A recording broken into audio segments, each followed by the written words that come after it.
आंशिक पेमेंट केले गेले. प्रकरण टिकण्यासारखं नाही. हा कायदेशीर चेक आहे. खटला रद्द करण्यात आला आहे.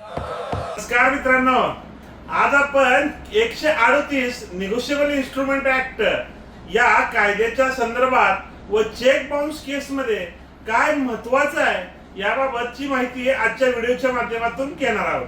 कोर्ट कचेरी या युट्यूब चॅनलवर आपल्या सर्वांचं स्वागत आहे. मी आपला वकील मित्र विशाल गावडे. चला तर मग कायद्याचं म्हणजेच तुमच्या फायद्याचं बोलूया.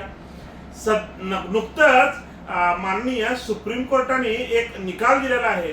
त्या निकालामध्ये 138च्या केसमध्ये आपली असणारी येणेबाकी रक्कम ही येणेबाकी रक्कम किती असली पाहिजे किंवा मध्यंतरी पेमेंट झाले असेल तर काय करायचं याबाबत आणि 138 केसमध्ये येणेबाकी रक्कम असणं आणि मधल्या पेमेंट बाबत इन्व्हेस्टमेंट मारणं किंवा त्याबाबत काय सांगितलंय त्या केसमध्ये याची सविस्तर माहिती घेणार आहोत.